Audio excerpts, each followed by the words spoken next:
আসসালামু আলাইকুম ওয়া রাহমাতুল্লাহ। দেশ এবং দেশের বাইরের যে যেখান থেকে ভিডিওটি দেখছেন সবাইকে জানাচ্ছি আন্তরিক ধন্যবাদ ও শুভেচ্ছা। দেখতেই পাচ্ছেন আমি আমার বাড়ির নিচে মাঠের জমিতে আষাঢ়ি ধান লাগানোর জন্য চারা দিচ্ছি।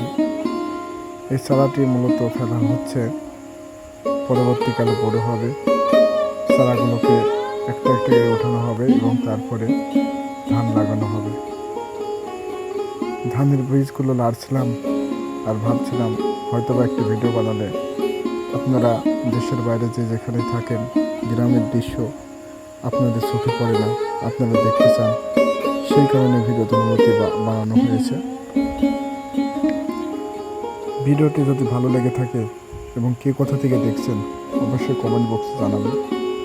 আসলে গ্রামের জীবন অত্যন্ত সহজ সরল জীবন, যেটা নিজ চোখে বা না দেখলে বুঝতে পারবেন না।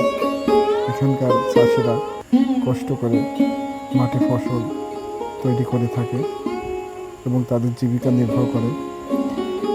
এখন প্রায় শহরের অনেক মানুষই জানে না যে চাউলটা কোথা থেকে আসে।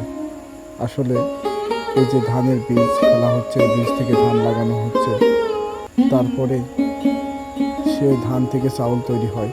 এখন বর্তমানে বিভিন্ন মেশিন তৈরি হয়েছে, যার কারণে রোদে শুকানো লাগে না, মেশিনের ভিতর দেওয়া হয় ধান আর সিদ্ধ হয়ে চাউল চলে আসে।